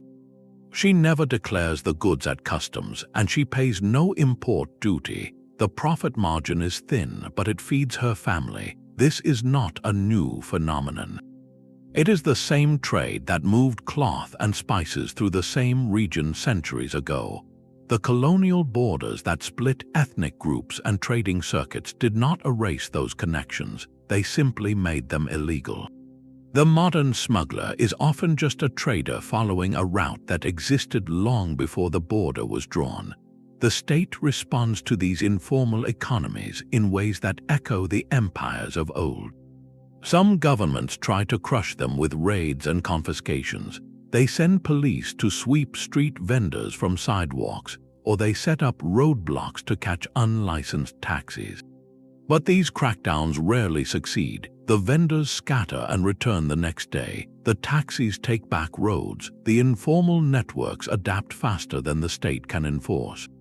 Other governments take a different approach. They try to regulate and integrate. They issue permits to street vendors, designate specific zones for informal trade, or create microloan programs that bring the moneylenders into the formal system. These efforts have mixed results, but they acknowledge a truth that Rome and China and Britain all learned the hard way. You cannot simply outlaw the economy that people rely on to survive. The shadow economy persists because it serves a need. When the state cannot provide jobs, credit, or affordable goods, people will find their own solutions. The informal sector is not a parasite on the formal economy. In many places, it is the host. In India, more than 80% of workers are employed in the informal economy. In much of sub-Saharan Africa, the figure is even higher. These are not marginal activities, they are the main event. The trust that holds these systems together is the same trust that powered the Hawala networks of the Silk Road. It is built on reputation, family ties, and community knowledge. A woman who defaults on a loan from an informal credit circle will not just lose her money, she will lose her standing in the community. That social cost is often a stronger deterrent than any legal penalty. When enforcement does come, the informal economy adapts by becoming more fluid. A street vendor moves from one corner to another. A currency exchange that operates from a shopfront one day becomes a WhatsApp group the next. The chameleon quality of the shadow economy is its greatest strength, and it is a lesson passed down through centuries of evading imperial tax collectors. So when you see a market bustling with unlicensed sellers, or a taxi driver negotiating a fare without a meter, or a neighbor collecting payments for a savings club, you are not witnessing a breakdown of order. You are watching the oldest economy in the world still at work. It is the same resilience, the same ingenuity, and the same distrust of distant authority that shaped the shadow economies of every empire that ever tried to control what people could trade. And just as those empires had to learn to live with the underground, modern states are beginning to understand that the informal economy is not going anywhere. The question is not how to eliminate it, but how to understand its rules, respect its role, and perhaps find a way for the two worlds to coexist. The stories of the past are not just history, they are the foundation of the present. And one of the most revealing of those stories begins with a single commodity that once held an empire together and then tore it apart. That commodity was coffee, and its journey through the Ottoman Empire reveals how a shadow economy could reshape an entire society. When coffee first arrived in Istanbul from Yemen in the mid-16th century, it sparked a frenzy. People gathered in small shops to drink the dark, bitter brew, to talk, to argue, to listen to music and poetry. The coffeehouse became a new kind of public space, one where men from different classes could mix freely, and where ideas spread faster than any official decree could control. The religious authorities, the ulama, grew alarmed. They saw coffee as an intoxicant similar to wine, which was forbidden by Islamic law. They argued that it caused sleeplessness, immoral behavior, and wasted time. In the early 1580s, under Sultan Murad III, a fatwa was issued declaring coffee forbidden. The coffeehouses were ordered shut. The drink itself was banned. But the demand did not disappear. It went underground. The ban created an immediate and lucrative shadow economy. Coffee beans, which arrived from the port of Mocha in Yemen, had already been smuggled past the customs officials who taxed them at the docks. Now the smuggling had to extend to every stage of the supply chain. Merchants who had built their livelihoods on coffee faced ruin. they adapted by hiding shipments inside sacks of grain or beneath layers of dried fruit. They bribed the harbor inspectors to record lower quantities. In the narrow alleys of the bazaar, a network of middlemen emerged who could arrange a delivery without ever touching a ledger. The coffee itself was roasted in secret, often in private homes or in the back rooms of shops that pretended to sell other goods. The beans were ground by hand, and the brew was served in unmarked cups passed quickly from hand to hand. The most important safe havens were the Sufi monasteries or texts. The Sufi orders had long used coffee in their religious ceremonies, believing it helped them stay awake for long nights of prayer and meditation. Their leaders refused to accept the ban. Inside the monastery walls, coffee was brewed openly, and the aroma drifted into the streets. The authorities raided some of these texts, but the Sufis were deeply respected, and public sympathy often lay with them. The monasteries became distribution hubs. A man could walk into a tech, participate in a prayer session, and leave with a small bag of roasted beans wrapped in cloth, no questions asked. The coffee houses, though officially closed, did not vanish. They simply changed their names and their appearances. A coffee house might become a barbershop with a back room, or a fruit seller who kept a hidden pot. The patrons knew the code: a certain phrase, a certain gesture, and the cup would appear. The social life of the city did not stop, it adapted, and the authorities found themselves unable to stop it. The economic pressure built steadily. The coffee trade was enormous. It employed shippers, roasters, cup makers, and the owners of the utensils used in brewing. The merchants who controlled the supply from Yemen were wealthy and well-connected. They petitioned the court, arguing that the ban was ruining their businesses and depriving the treasury of tax revenue. They pointed out that the coffee that was smuggled paid no duty at all, while legal trade would have filled the Sultan's coffers. The argument found a receptive audience among the secular officials of the empire, who were less concerned with religious purity than with balancing the budget. Meanwhile, the underground coffee houses had become centers of political discussion. Men gathered to debate the affairs of the state, criticize the viziers, and share news from the frontiers. The authorities realized that the ban was not only failing, it was driving political dissent into spaces they could not monitor. A legal coffee house where the owner could be held accountable was far easier to control than 100 secret rooms. In the 1590s, the pressure reached a tipping point. A new chief mufti or religious leader was appointed.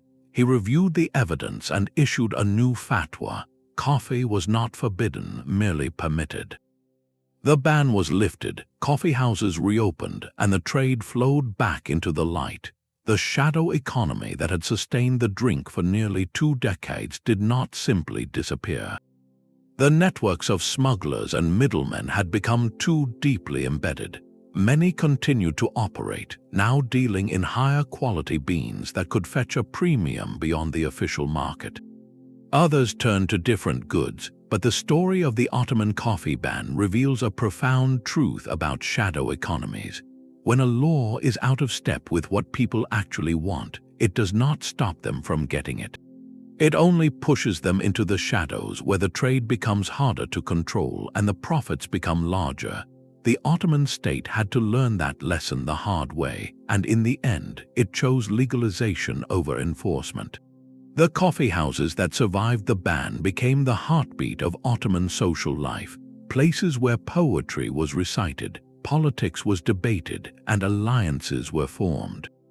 And the humble bean that had caused all the trouble became a symbol of how a hidden market could challenge the most powerful institutions of its time. A different commodity, salt, once held an even tighter grip on an ancient empire. In Ming China, salt was not just a seasoning, it was the lifeblood of state revenue. The government held a complete monopoly over its production and sale. Every grain of salt was supposed to flow through official channels, be weighed at licensed warehouses, and be sold at fixed prices. The system was designed to generate enormous income for the imperial treasury, and for a time it did. But the very structure that made salt so profitable for the state also made it irresistible for those who knew how to bypass the rules. The gap between the official price and what people could get on the open market was wide enough to build a fortune, and across the provinces of Ming China, that gap became a highway for one of the most organized shadow economies in history. The salt monopoly worked through a network of licensed merchants who bought salt from state-controlled production sites and sold it to consumers at regulated prices. The government set quotas for each region, and officials were expected to enforce them, but the quotas were often unrealistic. In some areas, the official supply was too small to meet local demand. In others, the price was simply too high for ordinary families to afford. A farmer in a remote village might have to travel days to reach an authorized salt depot, only to find that the stock was exhausted or the price had been raised again. The natural response was to look for alternatives, and those alternatives appeared almost immediately. Independent salt producers sprang up along the coast and around inland salt lakes. They boiled seawater in makeshift pans, or they mined salt from ancient deposits, and they sold it directly to buyers at a fraction of the official price. The state called this smuggling, the people called it survival. The government responded by sending patrols to destroy the illegal salt works and arrest the producers.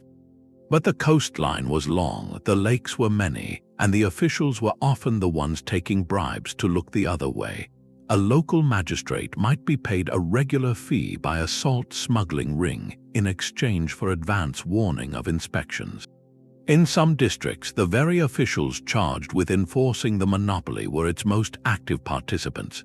The smuggling did not stay small. It grew into a highly organized enterprise with its own hierarchy, its own supply chains, and its own methods of enforcement. Salt gangs emerged, groups of armed men who controlled entire stretches of coast or networks of inland routes. These gangs were not random bands of criminals. They were structured like military units. They had leaders who made strategic decisions, lieutenants who managed logistics, and foot soldiers who moved the salt and fought off rivals or official patrols.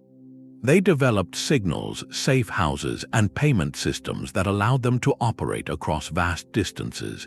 A shipment of illegal salt might move from a hidden production site on the Jiangsu coast through a series of intermediaries to a market village in Henan, with each link in the chain taking a cut and the whole system held together by trust and the threat of violence.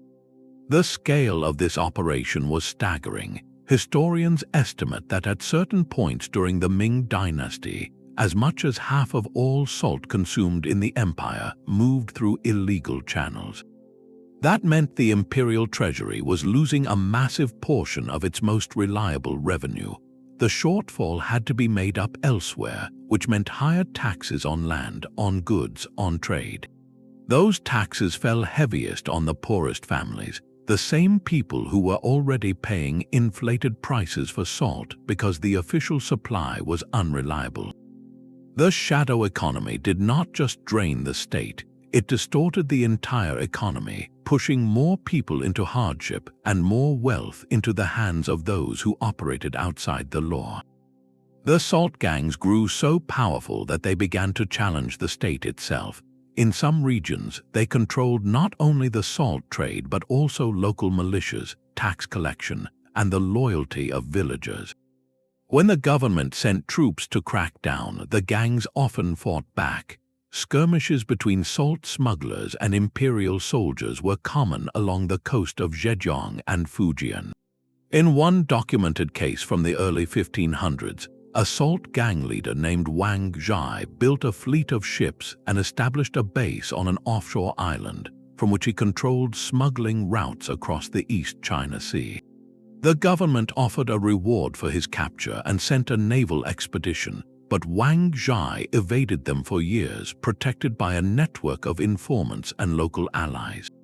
He was eventually captured through trickery, but his story was not unique. The salt gangs had become a parallel power structure, one that the Ming state could not easily destroy. The economic impact went beyond lost revenue. The salt smuggling networks also became channels for other illegal goods, including weapons, tea, and even information. They linked coastal smuggling routes with inland trade, creating a web of illicit commerce that stretched across the empire. When the Ming government faced rebellion in the mid-17th century, some of those rebellions were fueled by salt smugglers who had the resources and the organization to challenge imperial authority. The connection between the salt gangs and the rebel leader Li Zicheng, who eventually captured Beijing, is noted by historians. The shadow economy of salt had helped create the conditions for the dynasty's collapse. The state tried various reforms. In the late Ming period, officials proposed partial privatization, allowing more merchants to enter the salt trade legally in hopes of undercutting the smugglers. They also tried to simplify the quota system and reduce the price of official salt.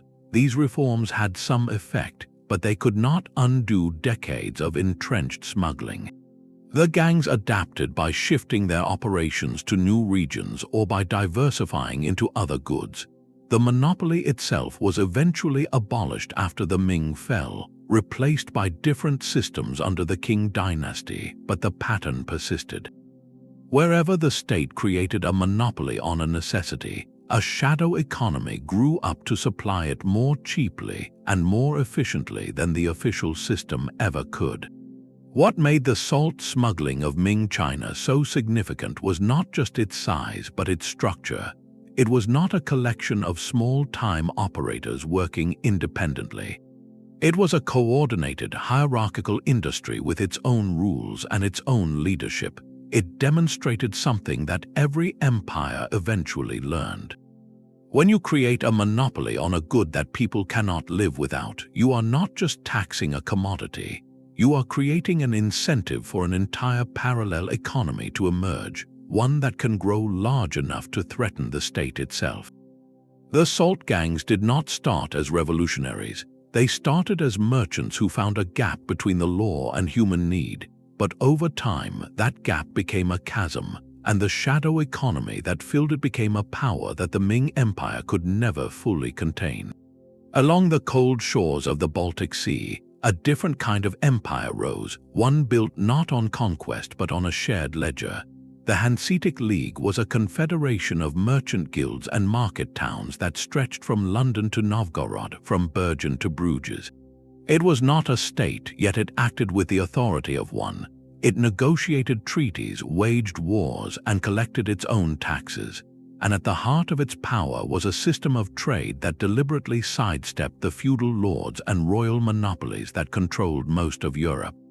The League did not rebel against those authorities, it simply outmaneuvered them. A Hanseatic merchant sailing from Lübeck to Danzig carried goods that were exempt from the tolls that burdened local traders. He paid no duty at the bridge of a petty baron or the gate of a proud bishop. That privilege was not a gift. It was earned through decades of collective bargaining, backed by the threat of a trade embargo that could cripple a city in a single winter. When a king in Scandinavia tried to raise tariffs on Hanseatic ships, the League simply stopped sending grain. The king's people starved and the tariffs were withdrawn. This was not smuggling in the classic sense. It was legal trade, but it operated in a legal space that the League had carved out for itself, a shadow economy that existed in plain sight. The League's real genius lay in its enforcement mechanisms. If a member city cheated or a foreign ruler broke a promise, the League could impose a ban called the Verhansung, which expelled the offender from all Hanseatic markets. No one would buy from them, no one would sell to them, and no ship would carry their goods. That isolation was often more devastating than any military defeat. Towns that defied the League found their harbors empty and their warehouses silent. The punishment was swift, collective, and almost impossible to escape. Within this framework, the League created its own parallel economy. Its merchants traded in bulk, moving herring, salt, wax, furs, and timber across the Baltic in ships called cogs, which were designed for capacity and safety. They established contours or trading posts in foreign cities like Bergen and Novgorod, where they lived in self-governed compounds with their own laws and courts. The local authorities had no jurisdiction inside those walls. A Hanseatic merchant could break a local statute, be judged by his own peers, and pay a fine that went to the League, not to the king. The crown saw none of that revenue. The shadow economy was not hidden in back alleys. It was written into the charters that the League had forced upon the rulers of the North. Over time, the system grew brittle. The League's privileges depended on a balance of power that shifted as stronger states emerged. The kings of Denmark, Sweden, and Poland began to assert control over their own ports. They built their own navies and offered better terms to Dutch and English merchants who were eager to break the Hanseatic monopoly. The League's internal unity also frayed. Member cities quarreled over quotas and fees, and the wealthiest towns like Lübeck grew reluctant to share the cost of defending the common interest. By the 16th century, the Hanseatic fleet was a shadow of its former self. The last formal Diet of the League met in 1669, though the association lingered for decades more as a ghost of its former power. What the Hanseatic League had accomplished was remarkable. It had built a transnational commercial network that bypassed the feudal order not by breaking the law but by writing its own. It had proved that a merchant alliance could wield more power than many monarchs as long as it remained united. And when that unity dissolved, the shadow economy it had created did not vanish. It simply shifted into the hands of new players, the joint stock companies and state-backed monopolies that would dominate the next era of global trade. The League's decline was not a collapse, it was a transformation, and the lessons it left behind about collective bargaining, privileged legal spaces, and the power of economic isolation would echo for centuries. Across centuries and continents, the same patterns appear again and again. A shadow economy is not a freak accident or a temporary disruption. It is the natural response to a system that has grown rigid, greedy, or simply out of touch with the people it claims to serve. From the salt gangs of Ming China to the coffee smugglers of Ottoman Istanbul, from the pirate markets of the Mediterranean to the Hawala networks that still move money across borders today, the engines that drive these hidden worlds are remarkably consistent. They arise when imperial control becomes excessive, when taxes or monopolies push the cost of legality beyond what ordinary people can bear. That is the first trigger. The second is the presence of liminal spaces, borders, ports, mountain passes, informal markets, anywhere the authority of the state grows thin and the reach of personal networks grows strong. In those gaps, trust replaces paperwork and secrecy replaces transparency. The third pattern is adaptation.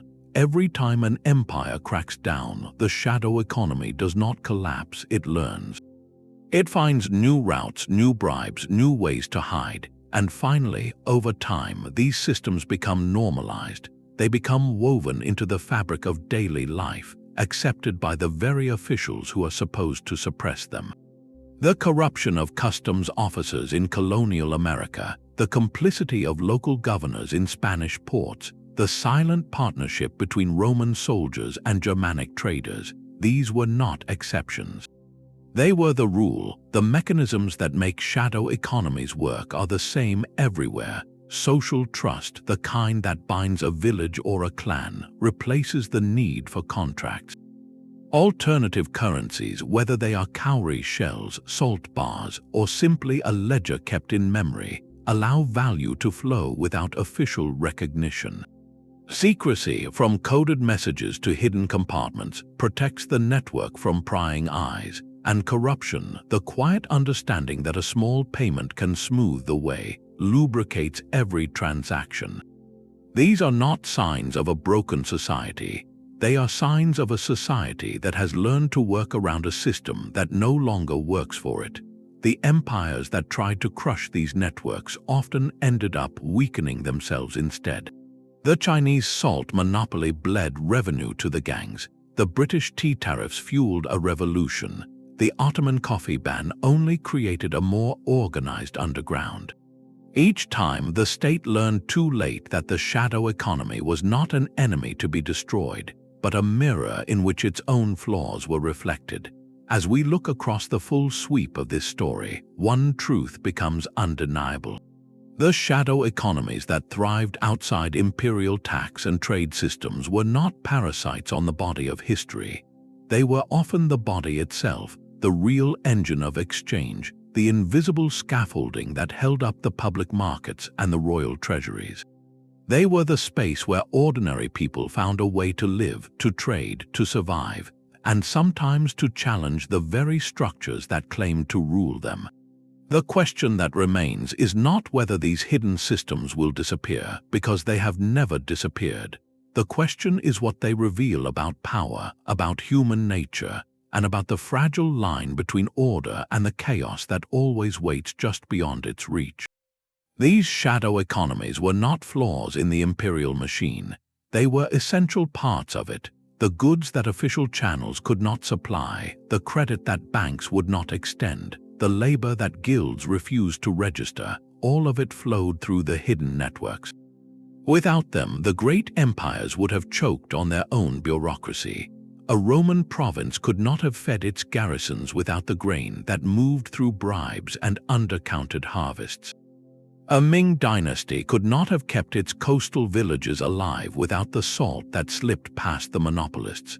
A medieval European town could not have traded with the East without the Hawala brokers who transferred credit across languages and religions. The shadow economy was not an enemy of the state. It was the state's silent partner, the one that did the work the official system could not or would not do.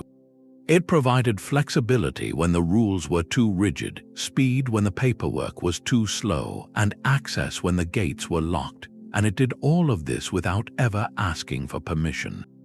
The resilience of these hidden systems is perhaps their most remarkable trait.